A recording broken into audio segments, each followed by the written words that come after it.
ನಮಸ್ಕಾರ ಸ್ನೇಹಿತರೆ, ಬೆಂಕಿ ಬಿರುಗಾಳಿ ಚಾನಲ್ಗೆ ತಮ್ಮೆಲ್ಲರಿಗೂ ಸ್ವಾಗತ.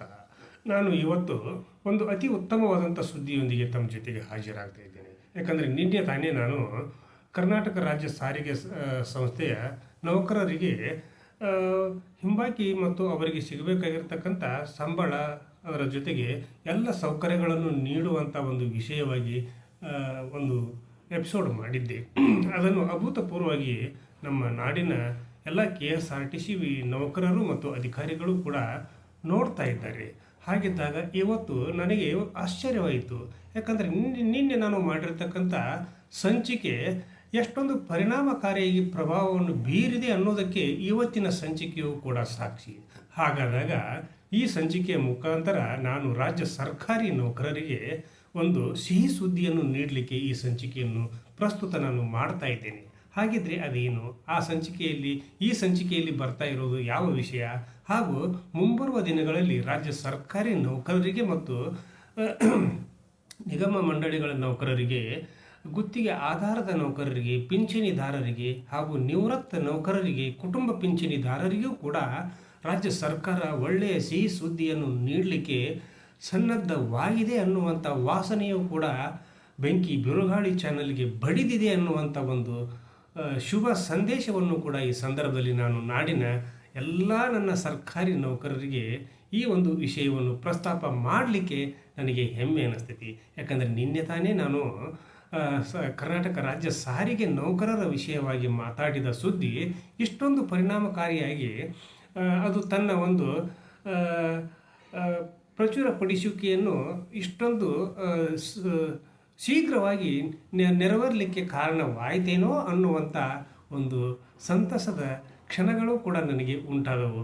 ಹಾಗಾದಾಗ ಸರ್ಕಾರ ಹಾಗೂ ರಾಜ್ಯದ ಮುಖ್ಯಮಂತ್ರಿಗಳು ಈಗ ರಾಜ್ಯ ಸರ್ಕಾರಿ ನೌಕರರ ಪರವಾಗಿ ಇದ್ದಾರೆ ಅನ್ನೋದಕ್ಕೆ ಇವತ್ತಿನ ಸಂಚಿಕೆಯೂ ಕೂಡ ಸಾಕ್ಷಿಯಾಗಿ ನಿಲ್ಲಬಲ್ಲದು ಅನ್ನುವಂಥ ಭಾವನೆಯೂ ಕೂಡ ನನ್ನದು ಮತ್ತು ಸರ್ಕಾರಿ ನೌಕರರದ್ದು ಕೂಡ ಆಗಲಿಕ್ಕೆ ಸಾಕು.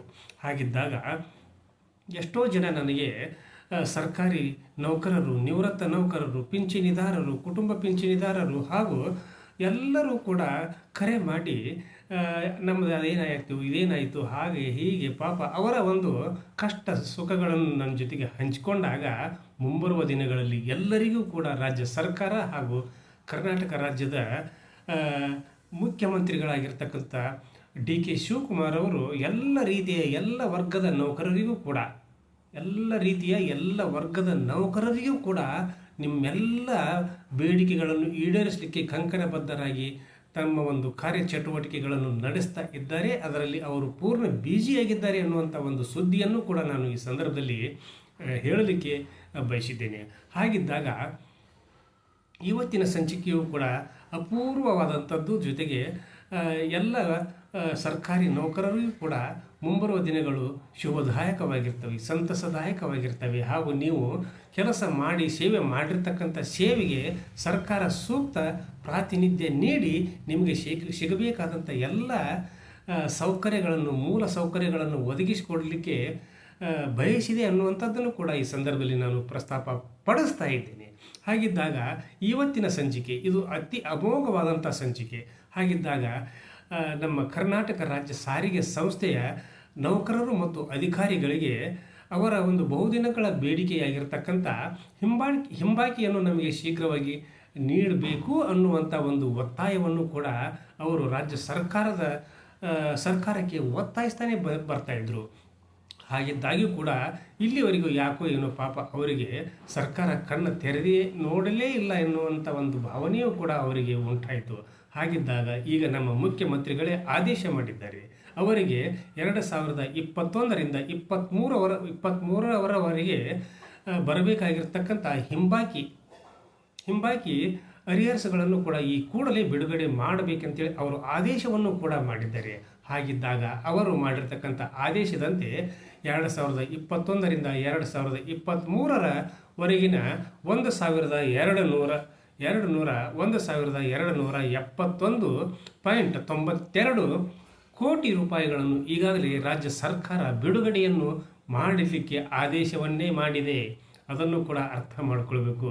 ಹಾಗಿದ್ದಾಗ ಈಗ ಸರ್ಕಾರಿ ನೌಕರರಿಗೆ ಒಂದು ಥರ ಸಂಭ್ರಮದ ವಾತಾವರಣ ಅಂತಲೇ ಹೇಳಬೇಕು. ಯಾಕಂದರೆ ಇವತ್ತು ನಾಗರ ಪಂಚಮಿ, ನಾಡಿಗೆ ನಾಗರ ಪಂಚಮಿ ಒಂದು ಸಂಭ್ರಮವನ್ನು ತರ್ತಾ ಇದೆ. ಹಾಗಿದ್ದಾಗ ನೌಕರರ ವರ್ಗದಲ್ಲಿಯೂ ಕೂಡ ನಾಗರ ಪಂಚಮಿ ಸಂಭ್ರಮವನ್ನು ನೀಡಿ ಅವರ ಬಾಳಿಗೂ ಕೂಡ ಒಳ್ಳೆಯ ಒಂದು ಬೆಳಕನ್ನು ನೀಡುವಂತಾಗಲಿ ಅನ್ನುವಂಥ ಹಾರೈಕೆಯೂ ಕೂಡ ನನ್ನದು. ಹಾಗಿದ್ದಾಗ 1271 ಕೋಟಿ 1271.92 ಕೋಟಿ ರೂಪಾಯಿಗಳನ್ನು 4 ನಿಗಮಗಳಿಗೆ, ಅಂದರೆ ಸಾರಿಗೆ ಸಂಸ್ಥೆಯ 4 ನಿಗಮಗಳಿಗೆ ಬಿಡುಗಡೆ ಮಾಡಲಿಕ್ಕೆ ಮಾನ್ಯ ಮುಖ್ಯಮಂತ್ರಿಗಳು ಆದೇಶವನ್ನೇ ಮಾಡಿದ್ದಾರೆ. ಅಂದರೆ ನಮ್ಮ ರಾಜ್ಯದಲ್ಲಿ ಇರ್ತಕ್ಕಂಥ 4 ನಿಗಮಗಳ ನೌಕರರು ಮತ್ತು ಅಧಿಕಾರಿ ವರ್ಗಗಳಿಗೆ ಹಾಗೂ ಇನ್ನಿತರ ಎಲ್ಲ ನೌಕರರಿಗೂ ಕೂಡ ಈ ಒಂದು ಹಿಂಬಾಕಿ ವೇತನ ಈಗ ಇಷ್ಟರಲ್ಲೇ ಸಿಗುವಂಥ ಸಿಗಲಿಕ್ಕೆ ಸಾಕು. ಈಗ ಇಷ್ಟರಲ್ಲಿ ಅಂದರೆ ಮುಂದಿನ ನಿಮ್ಮ ಒಂದು ಸಂಬಳದ ಜೊತೆಗೆ ಇದು ನಿಮಗೆ ಕೈ ಸೇರಲಿದೆ ಅನ್ನುವಂಥ ಒಂದು ಶುಭ ಸುದ್ದಿಯನ್ನು ಕೂಡ ನಾನು ಈ ಸಂದರ್ಭದಲ್ಲಿ ನನ್ನ ನಾಡಿನ KSRTCಯ ಅಧಿಕಾರಿಗಳು ಮತ್ತು ನೌಕರ ವರ್ಗದವರಿಗೆ ಹೇಳಲಿಕ್ಕೆ ನನಗೆ ಹೆಮ್ಮೆ ಅನಿಸ್ತೈತಿ. ಅದೇ ರೀತಿಯಾಗಿ ನಮ್ಮ ರಾಜ್ಯ ಸರ್ಕಾರಿ ನೌಕರರು, ನಿಗಮ ಮಂಡಳಿಗಳ ನೌಕರರು ಹಾಗೂ ಗುತ್ತಿಗೆ ಆಧಾರದ ನೌಕರರು, ಪಿಂಚಣಿದಾರರು, ಜೊತೆಗೆ ಇನ್ನು ಕುಟುಂಬ ಪಿಂಚಣಿದಾರರು, ನಿವೃತ್ತ ನೌಕರರೆಲ್ಲರಿಗೂ ಕೂಡ ನಮ್ಮ ಮಾನ್ಯ ಮುಖ್ಯಮಂತ್ರಿಗಳಾಗಿರ್ತಕ್ಕಂಥ DK ಶಿವಕುಮಾರ್ ಅವರು 2 ವರ್ಷಗಳ ಅವರ ಅವಧಿಯಲ್ಲಿ ಎಲ್ಲ ನೌಕರರ ಬೇಡಿಕೆಗಳನ್ನು ಈಡೇರಿಸುವಲ್ಲಿ ತಮ್ಮ ಒಂದು ಪ್ರಾಮಾಣಿಕ ಪ್ರಯತ್ನವನ್ನು ಮಾಡ್ತಾ ಇದ್ದಾರೆ ಅನ್ನುವಂಥದ್ದಕ್ಕೆ ಇವತ್ತಿನ 1271.92 ಕೋಟಿ ರೂಪಾಯಿಗಳನ್ನು KSRTCಯ ಅಂದರೆ ಕರ್ನಾಟಕ ರಾಜ್ಯ ಸಾರಿಗೆ ಸಂಸ್ಥೆ ನೌಕರರಿಗೆ, ಅಂದರೆ 4 ನಿಗಮಗಳ ನೌಕರರಿಗೆ ಸಿಗುವಂತೆ ಮಾಡಿದ್ದು ಇದು ಎಲ್ಲ ನೌಕರರಿಗೂ ಕೂಡ ಮುಂಬರುವ ದಿನಗಳಲ್ಲಿ ನಿಮಗೂ ಕೂಡ ಸಿಗುವಂತಾಗುತ್ತದೆ ಅನ್ನುವಂಥದ್ದನ್ನು ಈ ಸಂದರ್ಭದಲ್ಲಿ ನಾನು ಹೆಮ್ಮೆಯಿಂದ ಹೇಳಲಿಕ್ಕೆ ಬಯಸಿದ್ದೀನಿ. ಯಾಕಂದರೆ ಸರ್ಕಾರಿ ನೌಕರರು ಯಾವಾಗಲೂ ಕೂಡ ಸರ್ಕಾರ ಮತ್ತು ಸಾರ್ವಜನಿಕರ ಜೊತೆಗೆ ಸೇತುವೆಯಾಗಿ ಕಾರ್ಯನಿರ್ವಹಿಸ್ತಿರ್ತಾರೆ.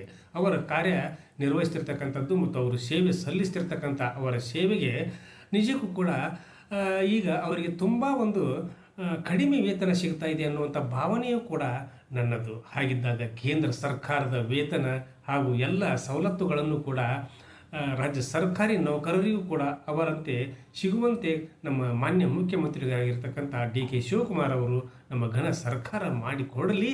ಅವರಿಗೂ ಕೂಡ ಸಂತಸದಿಂದ, ಸಂಭ್ರಮದಿಂದ, ಆತ್ಮವಿಶ್ವಾಸದಿಂದ ಸೇವೆ ಸಲ್ಲಿಸಲಿಕ್ಕೆ ಅವರಿಗೂ ಕೂಡ ಸಾಧ್ಯವಾಗ್ತದೆ ಅನ್ನುವಂಥದ್ದನ್ನು ಕೂಡ ನಾನು ಈ ಸಂದರ್ಭದಲ್ಲಿ ಹೇಳಲಿಕ್ಕೆ ಹೆಮ್ಮೆ ಪಡ್ತೀನಿ. ಹಾಗಿದ್ದಾಗ ನಮ್ಮ ರಾಜ್ಯ ಸರ್ಕಾರಿ ನೌಕರರು ಯಾವತ್ತೂ ಕೂಡ ಸೋಮಾರಿಗಳಲ್ಲ. ಅವರು ತಮ್ಮ ಒಂದು ಚಾಕಚಕ್ಯತೆಯಿಂದ, ಅವರ ಒಂದು ಪ್ರೌಢಿಮೆಯಿಂದ, ಅವರ ಅನುಭವದಿಂದ ನಮ್ಮ ರಾಜ್ಯ ಸರ್ಕಾರಕ್ಕೆ ಹಾಗೂ ಸಾರ್ವಜನಿಕರಿಗೆ ಹೆಮ್ಮೆ ತರುವಂಥ ಕಾರ್ಯದಲ್ಲಿ ತೊಡಗಿದ್ದಾರೆ. ಅವರ ಕಾರ್ಯ ನಿಜಕ್ಕೂ ಕೂಡ ಶ್ಲಾಘನೀಯ. ಅವರನ್ನು ಪ್ರತಿದಿನವೂ ಕೂಡ ಸಾರ್ವಜನಿಕರು ಮತ್ತು ಸರ್ಕಾರ ಅಭಿನಂದಿಸಲೇಬೇಕು ಅನ್ನುವಂಥ ಒಂದು ಸಂದರ್ಭವನ್ನು ಕೂಡ ಈ ಒಂದು ಬೆಂಕಿ ಬಿರುಗಾಳಿ ಚಾನೆಲ್ನ ಮೂಲಕ ನಾನು ಹೇಳಲಿಕ್ಕೆ ಬಯಸಿದ್ದೇನೆ. ಹಾಗಿದ್ದಾಗ ಇನ್ನೊಂದು ವಿಷಯ, ನಮ್ಮ ರಾಜ್ಯ ಸರ್ಕಾರಿ ನೌಕರರ ಅಧ್ಯಕ್ಷರಾಗಿರ್ತಕ್ಕಂಥ ಮಾನ್ಯ ಷಡಕ್ಷರಿಯವರು ನಮ್ಮ ಶಿಕ್ಷಕರ ಬಗ್ಗೆ ಯಾಕೋ ಏನೋ ಒಂದು ಥರ ನಿರ್ಲಕ್ಷ್ಯ ಭಾವನೆ ತಳೆದಿದ್ದಾರೇನೋ ಅನ್ನುವಂಥ ವಿಷಯವನ್ನು ಕೂಡ ಶಿಕ್ಷಕರು NPS ನೌಕರಿ ಮಾಡ್ತಿರ್ತಕ್ಕಂಥ ಶಿಕ್ಷಕರು ತೋಡಿಕೊಳ್ತಾ ಇದ್ದಾರೆ. ಅದನ್ನು ಕೂಡ ನಮ್ಮ ಮಾನ್ಯ ಕರ್ನಾಟಕ ರಾಜ್ಯ ಸರ್ಕಾರಿ ನೌಕರರ ಅಧ್ಯಕ್ಷರು ಇವರ ಕಡೆಗೂ ಕೂಡ ನೀವು ಗಮನ ಕೊಟ್ಟಿದ್ದೀರಿ. ಅದು ಕೂಡ ಎಲ್ಲರಿಗೂ ಕೂಡ ತಿಳಿದಿರ್ತಕ್ಕಂಥದ್ದೇ. ಆದರೂ ಕೂಡ ಇನ್ನೂ ಹೆಚ್ಚಿನ ಪ್ರಮಾಣದಲ್ಲಿ ಅವರಿಗೆ NPS ಅನ್ನು ರದ್ದುಪಡಿಸಿ OPSಗೆ ಅವರು ಸೇರ್ಪಡೆಯಾಗಲಿಕ್ಕೆ ಪ್ರಾಮಾಣಿಕವಾದ ಪ್ರಯತ್ನವನ್ನು ಕೂಡ ಇನ್ನೂ ಹೆಚ್ಚಿನ ಪ್ರಮಾಣದಲ್ಲಿ ಸರ್ಕಾರದ ಮೇಲೆ ಒತ್ತಡ ತಂದು ಮಾಡಬೇಕು ಅನ್ನುವಂಥ ಒಂದು ಆಗ್ರಹವನ್ನು ಕೂಡ ಅವರು ಮಾನ್ಯ ಷಡಕ್ಷರಿಯವರಲ್ಲಿ ವಿನಂತಿಸಿಕೊಂಡು ಕೇಳ್ತಾ ಇದ್ದಾರೆ. ಅದನ್ನು ಕೂಡ ನಾನು ಈ ಸಂಚಿಕೆಯ ಮೂಲಕ ತಿಳಿಸಲಿಕ್ಕೆ ಹೆಮ್ಮೆ ಪಡ್ತೀನಿ. ಅದು ಕೂಡ ನಮ್ಮ ರಾಜ್ಯ ಸರ್ಕಾರಿ ನೌಕರರು, ಅವರು ರಾಜ್ಯ ಸರ್ಕಾರಿ ನೌಕರರ ಎಲ್ಲರ ಅಧ್ಯಕ್ಷರು, ಅದು ಕೂಡ ಅವರಿಗೆ ಗೊತ್ತು. ಹಾಗಿದ್ದಾಗ ಅವರು ಯಾವುದೇ ಕಾರಣಕ್ಕೂ ಕೂಡ ನಮ್ಮ ರಾಜ್ಯ ಸರ್ಕಾರಿ ನೌಕರರ NPS ನೌಕರರ ಭವಿಷ್ಯವನ್ನು ಗಮನದಲ್ಲಿ ಇಟ್ಟುಕೊಂಡು ಕೆಲಸವನ್ನು ಮಾಡ್ತಿರ್ತಾರೆ ಅಂತ ನಾನು ಹಾರೈಕೆ ವ್ಯಕ್ತಪಡಿಸುತ್ತಾ ಇವತ್ತಿನ ಸಂಚಿಕೆಯನ್ನು ಇಲ್ಲಿಗೆ ಮುಗಿಸುವುದಕ್ಕೆ ಪೂರ್ವದಲ್ಲಿ ಬೆಂಕಿ ಬಿರುಗಾಳಿ ಇದು ನಿಮ್ಮೆಲ್ಲರ ಚಾನಲ್ಲು, ಸಮಸ್ತ ನಾಡಿನ ಚಾನಲ್ಲು. ಈ ಚಾನಲ್ನಲ್ಲಿ ಬರ್ತಿರ್ತಕ್ಕಂಥ ಪ್ರತಿಯೊಂದು ಸಂಚಿಕೆಗಳು ಸತ್ಯವಾಗಿರ್ತವೆ ಅನ್ನೋದಕ್ಕೆ ಇವತ್ತಿನ ಸಂಚಿಕೆಯೂ ಕೂಡ ಸಾಕ್ಷಿ. ಆದ್ದರಿಂದ ಈ ಸಂಚಿಕೆಗೆ ಸಬ್ಸ್ಕ್ರೈಬ್ ಆಗದೇ ಇರತಕ್ಕಂಥವ್ರು ಪ್ರತಿಯೊಬ್ಬರು ಕೂಡ ಸಬ್ಸ್ಕ್ರೈಬ್ ಮಾಡಿರಿ. ಯಾಕಂದರೆ ನನ್ನ ಸಂಚಿಕೆಗಳನ್ನು ಹಿಂದೆ ಆಗಿರ್ತಕ್ಕಂಥ ಸಂಚಿಕೆಗಳನ್ನು ಮುಂದೆ ಬರ್ತಿರ್ತಕ್ಕಂಥ ಸಂಚಿಕೆಗಳನ್ನು ನೀವು ನೋಡಬಹುದು, ತಿಳಿದುಕೊಳ್ಬಹುದು. ಇದಕ್ಕೆ ಯಾವುದೇ ಒಂದು ಚಾರ್ಜ್ ಇಲ್ಲ. ಆದ್ದರಿಂದ ಯಾರೂ ಕೂಡ ಅನ್ಯಥಾ ಭಾವಿಸದೆ ಪ್ರತಿಯೊಬ್ಬರು ಕೂಡ ಸಬ್ಸ್ಕ್ರೈಬ್ ಮಾಡಿರಿ, ಶೇರ್ ಮಾಡಿರಿ, ಲೈಕ್ ಮಾಡಿರಿ, ಕಮೆಂಟನ್ನು ಕೂಡ ನನ್ನ ಜೊತೆಗೆ ಹಂಚಿಕೊಡ್ರಿ. ಈ ಸಂಚಿಕೆಯನ್ನು ನಾಡಿನಾದ್ಯಂತ ಸರ್ಕಾರಿ ನೌಕರರು ಹಾಗೂ ಎಲ್ಲರಿಗೂ ಕೂಡ ತಿಳಿಸುವಂಥ ಒಂದು ಕೆಲಸ ಕಾರ್ಯಗಳನ್ನು ನಿರ್ವಹಿಸಿರಿ ಅನ್ನುವಂಥ ಒಂದು ವಿನಂತಿಯೊಂದಿಗೆ ನಾಳಿನ ಸಂಚಿಕೆಯೊಂದಿಗೆ ತಮ್ಮ ಜೊತೆಗೆ ಹಾಜರಾಗ್ತೀನಿ. ಅಲ್ಲಿವರೆಗೂ ನನ್ನ ನಮಸ್ಕಾರ.